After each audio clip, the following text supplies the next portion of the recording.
It's about 7:30 on this misty April morning in Pretoria. We are in a good mood because we're about to drive off for our weekend breakaway to the Biggersberg Mountains in KwaZulu-Natal, specifically going to a place called Thatcher's Rest, right on a dam. It looks really nice, but we haven't been there, so we'll find out. And we've got a 400-kilometer road trip ahead of us. The first leg of a journey will be to the Sasol N17 Plaza. I think it's near Kinross. We're going to take the R50 most of the way to there, and then we'll charge our fully electric Ora, which is behind me, as you can see. And that will just be a quick charge, get some coffee, and then we'll take on the second leg towards Newcastle. We will do a second top-up. We're not sure that we'll be able to charge overnight at our destination, so we're just doing that in case. Don't really have to charge. We should make it all the way because the last leg is about 264 kilometers. The first one 122 kilometers, if I haven't said that. So yeah, let's get in the car on this fully electric road trip to the mountains. As you can see, joining us on our trip will be the lady. And then let's just check our charge before we set off, which is a critical part after this startup is done. Are you excited? Yes. She's very excited. Yes.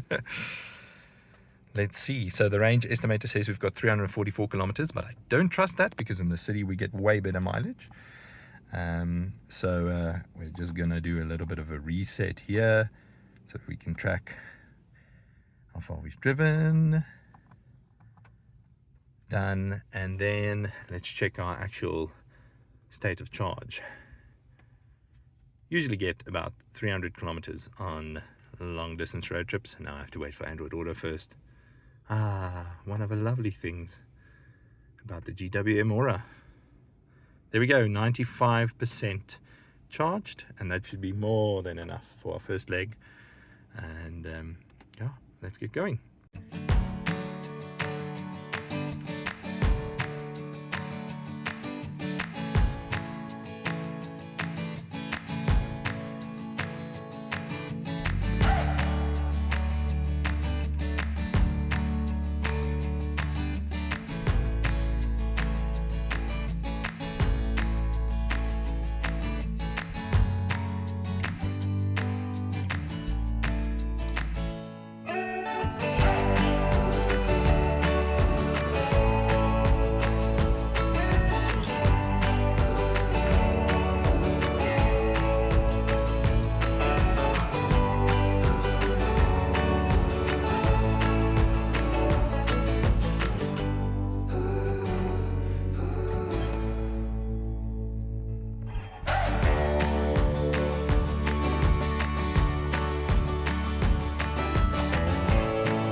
The first leg of a journey is done. We are at the N17 Sasol Plaza, about 122 kilometers from where we set off. The battery dropped from 95% to 61%, so a 34% drop, not too bad. We're gonna grab a coffee here at Plato, one of our favorite coffee stops, and just charge a bit and see after we're done with our break how far we are. We don't need to charge to full at all. It's just a little bit of a top up to our next stop in Newcastle.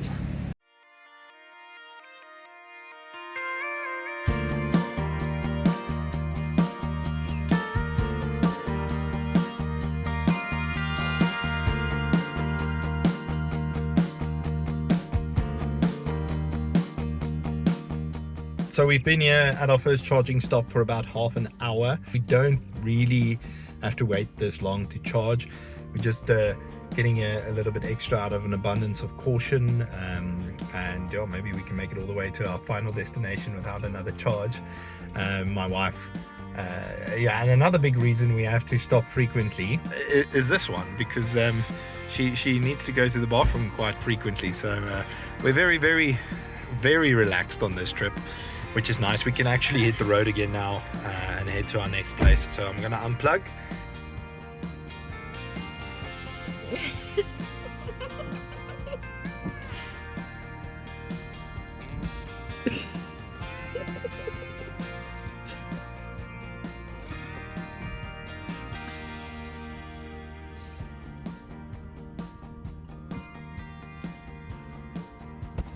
Nearly had a slip.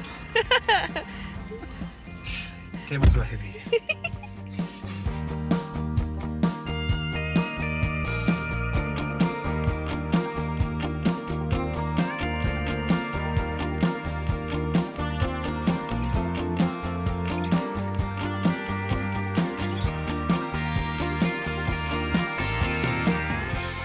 Die sonnetjie het uitgekom en ons is nou in Standerton. I can't make that rhyme in English, but we're in Standerton. It's just quite a frequent. What I can tell you is we've been here all of 3 minutes and we've seen 2 KFCs.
Here we are after the second leg. We didn't have to stop in between.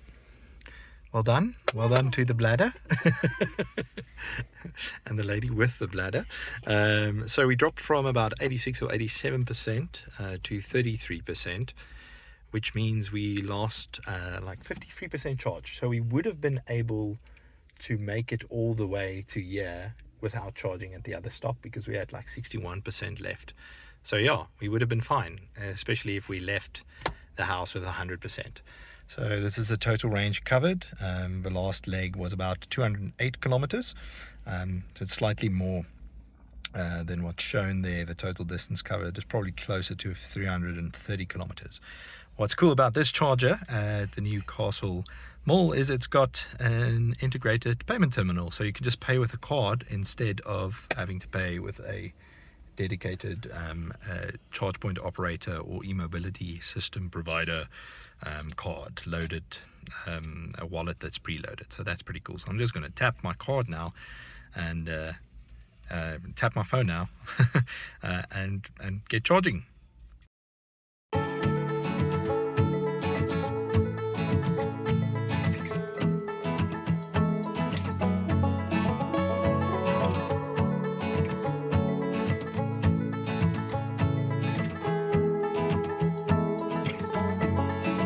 We're on the final stretch on the N11 heading south towards Ladysmith. The Google Maps estimation is that we will be there in 48 minutes. We just got 63 kilometers to go. Left the charging station with about 70% charge. We killed some time there because we have to wait a while for check-in. So, but it was fine because we got to buy beer for me and sticks for roasting marshmallows. Yes, for the lady. Okay, but now we're off.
We've made it to our destination, Thatcher's Rest, behind me, self-catering cottage on Collins Pass, which turns off the N11 between Newcastle and Ladysmith.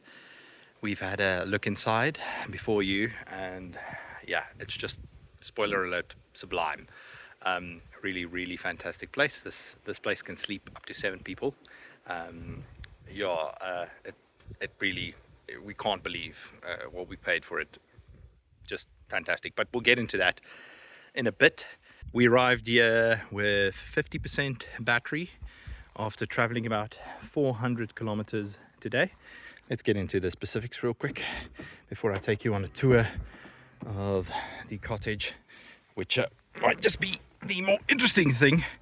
Might take a while for everything to wake up, but yeah, she done well. Our Ora has been fantastic. And let's just check if we go up to how far we've traveled. Yeah, so it says 387.3 kilometers, slight underreporting going on. I guess it's much closer to 400 kilometers that we traveled. And we arrived here about 3:15.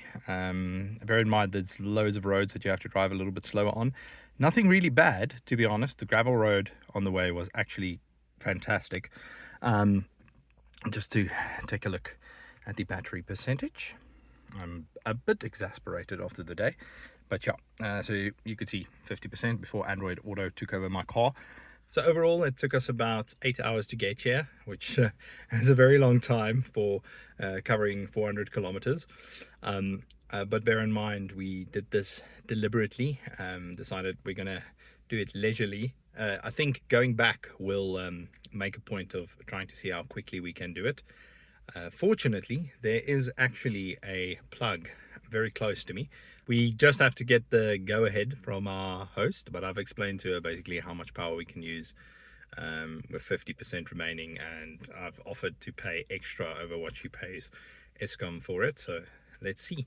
It's actually the first time that someone has mentioned to her that they've got an electric car here. It might not be the first time that someone has stayed here. They might have actually used power without telling her, but let's hope no one did that. Bad manners, don't do that. Let's head inside and see what Thatcher's Rest looks like and is all about. Firstly, we came down a long and winding road, a single track road. Got lots of bumps and steep inclines and declines, but nothing a regular sedan wouldn't be able to manage. We did it with the Ora, and it's quite a low car. All right, and there's the cottage, and then to my left you've got two parking bays, two covered parking bays for cars. The Ora is unfortunately a little bit too low for the right one. I wanted to stop there initially because the plug was there, but now I've opted to stop next to it. Not anticipating any rain for the weekend, touch wood. So yeah, can leave it there. Actually, a little bit of rain on the Ora would be nice at this point in time. But right, yeah, so when you book this place, you've got it all to yourself, including that picnic table over there and the braai here, if you want to make a wood braai, a charcoal braai. Then you enter through here, a little gate you can close behind you. Just, I'm not sure, maybe some people might be paranoid about farm animals getting in. But yeah, walk through here, already stunning. Really excited to see what's inside for the second time.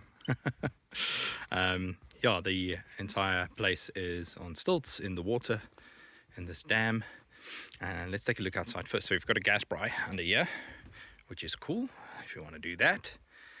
Nice big fire pit.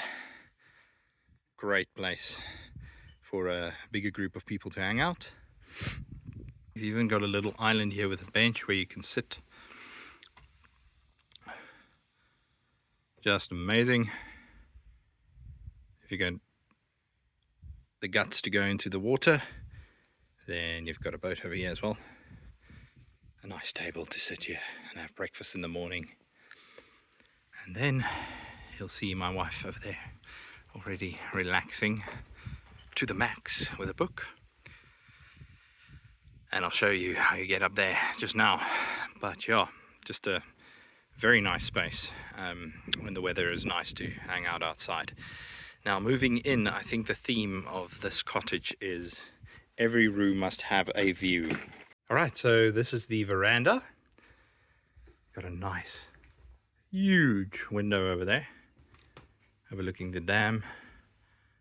And then towards the outdoor area, big table to enjoy lots of good food and board games.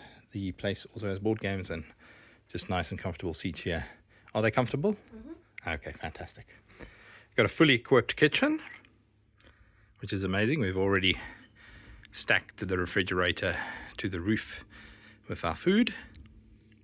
Yeah, it's really got everything in here. Pots and pans, casseroles, you've got cutlery, you've got plates, you've got cups and mugs, glasses, everything you could need. And that's the living room. And useful for the winter, you've got a fireplace over there. Once again, my Afrikaans nearly failed me. So yeah, nice to heat up. I've got a chessboard over there, a bunch of board games you can play, which is nice. They've even left us some binoculars. We actually brought our own and our birding book. But yeah, that's very cool. Just, yeah, fantastically equipped. Even left us some water, drinkable water, potable water. Yeah, and then over here you've got space for Mr. Harry Potter. Just a cupboard with all the cleaning stuff. You can get a cleaning lady in, it just carries an extra cost. And then you've got the first bedroom on the ground floor. And as I've said previously, each room overlooking the dam, and it's got actually a very nice view of the hillside as well over here. Saw some cows grazing a bit earlier, but you have very nice beds. And yeah, let's go next door. Your first bathroom on this side for this room.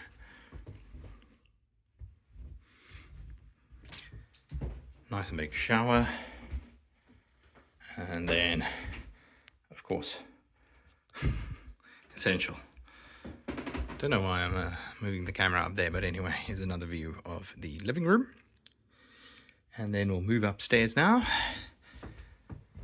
Just advice for people in the future. We haven't bumped our heads here, but it might be a bit of a risk, so be careful. You can move up here. And then you've got your second bedroom over here with 2 beds as well. And also a view of a dam. Just a mirror over there. And this bathroom has got a bath. Everything, once again, really nice and neat and seems very clean. Even got a view of the dam from a toilet, although some people might want to close the curtain. Good to see a fan there. Some fish. Apparently this place is great for bass fishing. I'm not a fisherman myself, but I can appreciate those who do fish. And there is the extra bed that I spoke of. Fairly sizable adult will be able to get up there and be comfortable. This, unfortunately, is not really a room, so it doesn't have a very good view of the dam unless you hop out, hop up on top of the bed. Actually, you can just stand and you'll have a view of a dam. So I take that back. This room, which isn't really a room, also has a nice view of a dam. And then from here, you've got a nice view of a living room. And then the main bedroom where we will be staying. Nice big bed. And once again, the finish is just stunning. You've got a shower right in the bedroom. Nice floors as well. Your closet over there. And then the toilet inside here. And then what I spoke about earlier, I'm saying a lot of and then. This is the view from the main bedroom. You can have a nice coffee in the morning. Just peace and quiet. Really amazing place. We are just completely astounded by the scenery, the price, the value you get. Yeah, I'd highly recommend this place based on first impressions. We'll give our longer impressions after this, but I doubt they will change. So the plan I had with the coffee and this view, we've moved it forward to the afternoon before.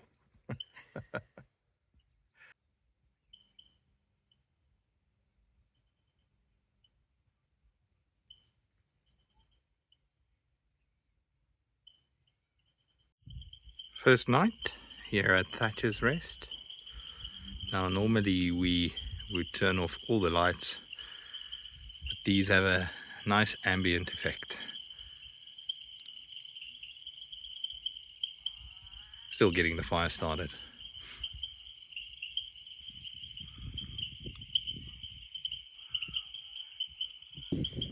Wife, please don't tell your father you're using gas. Cheating, but it's been a long day on the road. So we'll dry on wood tomorrow, I promise. Still smells good though.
What are we making here?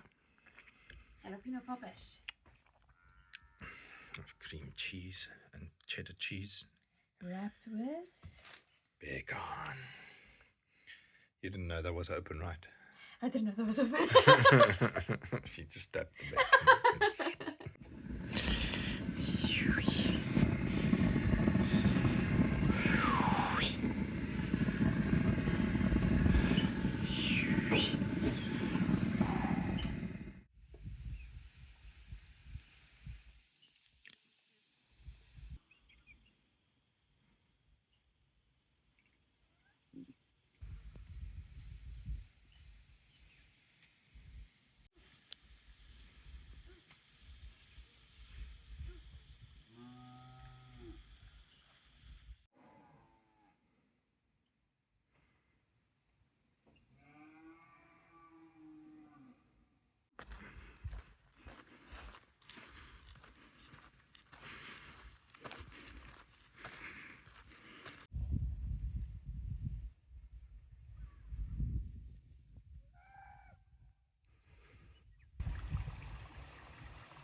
It's early evening on our second night here at Thatcher's Rest.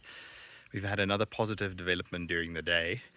The host, June Smith, very, very nice lady, she's agreed to let us charge here. So we're plugged in right here with our normal portable charger. And there's a plug just up there. It might be a bit difficult to see with the contrast. There we go. And then over here, charging. So I've limited the amps to 10 amps because there's some sockets that can't handle 15 amps or 16 amps, which tends to be the most common limit in South Africa. So it wouldn't trip and cause any trouble. We need about, I think, 34 kilowatt hours to go to full. So what I've done is I've offered our host payment for the electricity used at a slightly higher rate than what Eskom charges them, and yeah, just to account for the efficiency losses in the charging process. We had about 50% battery, so it's more than enough to get back to Newcastle and charge there, but it's always ideal to be able to charge overnight and start off with 100%, especially if you can do it at a slightly lower rate than when you're using public charging. So that's fantastic. To my fellow EV drivers in South Africa, don't just go and plug in if there's a plug available at your accommodation. You're using a lot of electricity, and I don't think many accommodation establishments account for that when they do their fare calculations. So I think it's just good game to let them know beforehand, and if they're as gracious as our hosts here at Thatcher's Rest, they'll say yes, and you can set off on your journey the next day or after a few days with a better state of charge. So yeah, fantastic. We are now going to get ready to braai with proper wood this time.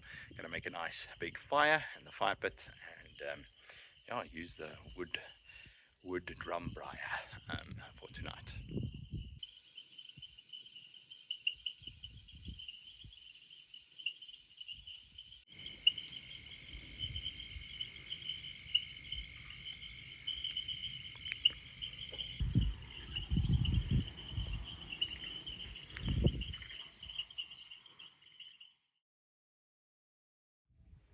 It's the morning of our return. We're really sad to be going. We've got a few more hours here.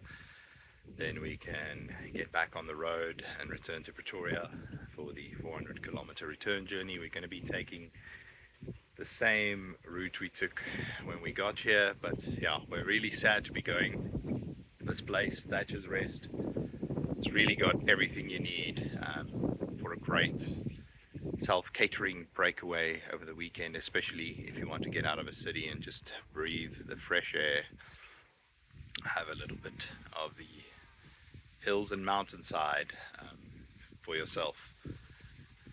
So yeah, after 2 nights, we wish we could stay for longer. There's a lot to do here, even though it's like in the middle of nowhere.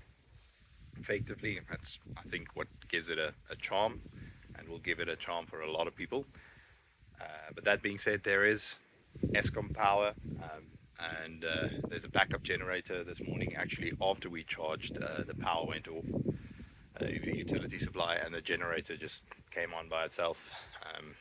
So yeah, that's cool that we barely knew we didn't have power before we had power again, and it's off again now. So yeah, that's great. Don't have to worry about that. And in terms of cell phone signal, there's a little bit of Vodacom signal here, but I think part of the point is to really get away. But it's always good to have in emergency situations.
Situation update. We've driven about 100 kilometers. The range estimate has dropped to 280 kilometers, so about 108 kilometers lost, but yeah, that's not a big deal. I know it's slightly positive with some of its estimates. The battery is on 68%, but we've only got about another 160 kilometers to go. So yeah, I think we should be alright, more than alright, to get all the way to the Sasol N17 Plaza. A quick top up there before we hit the final stretch home. So clearly, yeah, if you want to do it quickly, it is possible.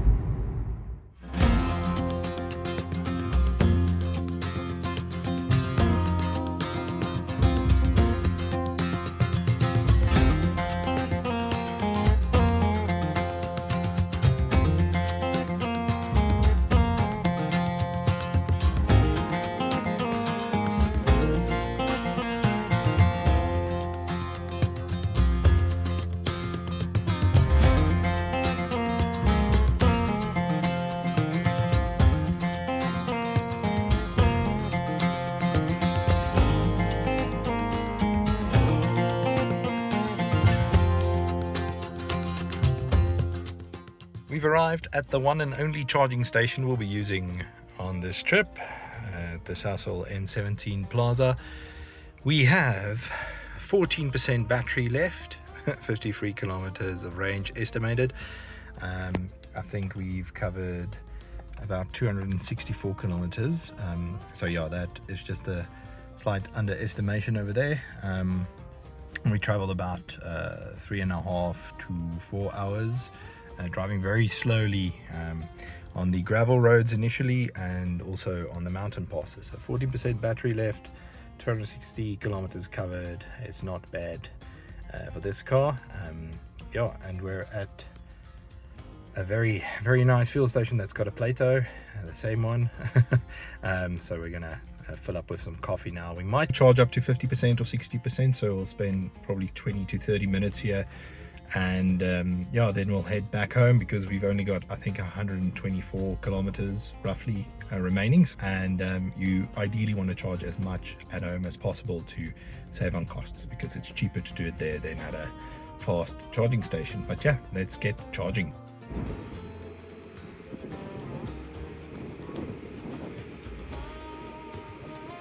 Alrighty, we've been here for about 25 minutes. Car's charged to 53%.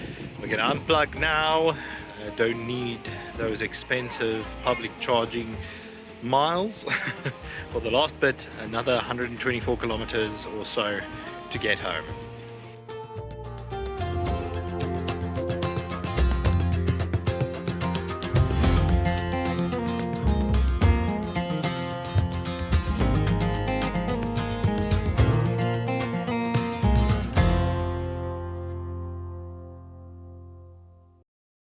And we're home. Actually, it's been a few weeks since our trip. I just never got around to shooting an outro. So here it is now. The trip back took about 6 hours, just a little bit less. We arrived at 5 minutes to 4 with 17% battery remaining. So technically, we could have saved a little bit of time on that last charging stop. This is our cat Scar behind me. Always happy to see us, even though, you know, cats don't tend to show that after you come back from a long trip. You tend to feel very guilty, but anyway, yeah, the 380 kilometers back took 6 hours, and that might sound like a long time, but bear in mind that Google Maps said the trip would take 5 hours anyway, 4 hours and 58 minutes to be precise, and that's because the route mostly consists of sections with maximum speed limits of 100 kilometers per hour or 80 kilometers per hour in some sections, especially in the mountain passes.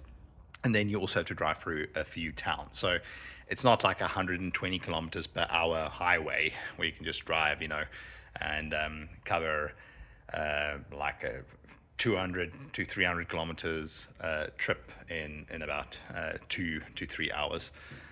Easily. So yeah, just important to keep that in mind. And also we had a quick impromptu farm stall stop just to go to the farm stall. We didn't charge there, so technically our entire waiting time was 25 minutes on the charging stop, so not too bad.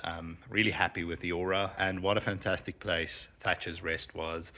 I think we'll definitely be returning, and thanks for joining in on this trip, and we'll see you again soon. Psych! Just one little short message before I go.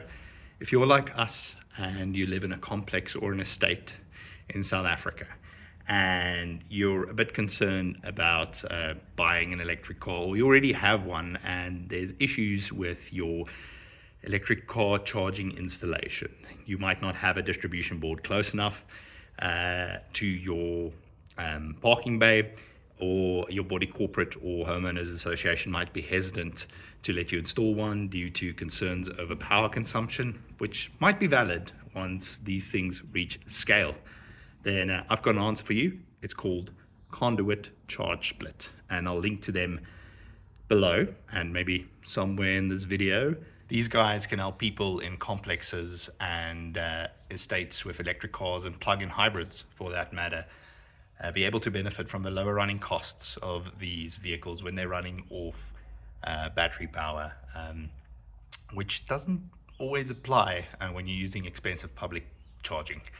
Might be slightly cheaper than using a petrol or diesel car, but really slim margins at that point. So yeah, go check them out. Really cool company. Until next time, that's all from us at Electric.